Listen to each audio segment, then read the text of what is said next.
বন্ধুরা, আর মাত্র কয়েকদিনের অপেক্ষা। আগামী ৩০ আগস্ট থেকে স্টার জলসা ও জিও হটস্টারে শুরু হতে চলেছে বহুল প্রতীক্ষিত রিয়ালিটি শো বিগ বস বাংলা সিজন ৩। সঞ্চালকের আসনে বিসিসিআই এর প্রাক্তন সভাপতি ও বাংলার দাদা সৌরভ গঙ্গোপাধ্যায়। শো শুরু হওয়ার আগেই টেলিপাড়ার অন্দরমহলে শুরু হয়েছে তীব্র চাঞ্চল্য। ১.৫ কোটি টাকা পর্যন্ত অফার পেয়েও কেন একের পর এক তারকা পিছিয়ে আসছেন? কারা হচ্ছেন এবারের ঘরের অতিথি? জানতে ভিডিওটি শেষ পর্যন্ত দেখুন।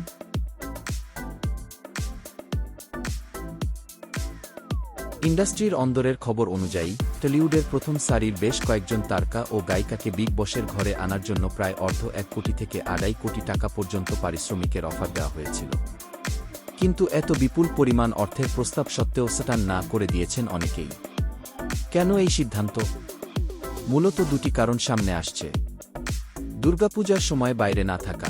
দীর্ঘ ৩ মাস শুটিং চলবে কলকাতার বাইরে মুম্বাইয়ের সেটে।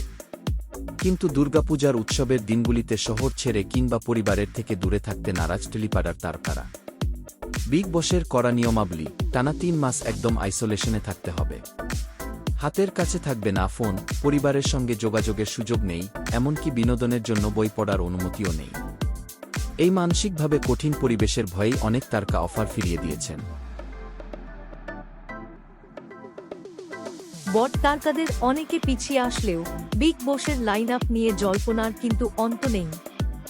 শোনা যাচ্ছে বেশ কিছু জনপ্রিয় মুখকে মানিয়ে ফেলতে সক্ষম হয়েছে চ্যানেল কর্তৃপক্ষ। গুঞ্জনের সবচেয়ে এগিয়ে রয়েছেন মনামি ঘোষ। সোশ্যাল মিডিয়া কাঁপানো এই গ্ল্যামারাস অভিনেত্রীকে বিগ বসের ঘরে দেখার সম্ভাবনা বেশ প্রবল। জিতু কমল ওয়েব সিরিজের শুটিং এগিয়ে এনে নাকি বিগ বসের ঘরে যাওয়ার প্রস্তুতি নিচ্ছেন এই জনপ্রিয় অভিনেতা। সৃজলা গুহ আগামী ৩ মাস ঘরে কি পোশাক পরবেন তার প্রস্তুতিও নাকি শুরু করে দিয়েছেন তিনি। দুর্নিবার সাহা, সঙ্গীত জগৎ থেকে জনপ্রিয় এই গায়কের নামও চর্চায় রয়েছে। তবে বিগ বসের আসল নিয়ম অনুযায়ী আগামী ৩০ আগস্ট শুভ মুহূর্তের দিনই চূড়ান্ত প্রতিযোগীদের তালিকা সামনে আনবেন সঞ্চালক সৌরভ গঙ্গোপাধ্যায়।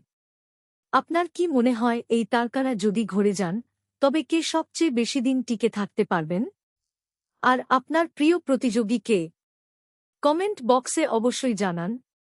বিনোদন জগতের সব তাজা আপডেট পেতে চ্যানেলটি সাবস্ক্রাইব করে বেল আইকনটি চেপে রাখুন।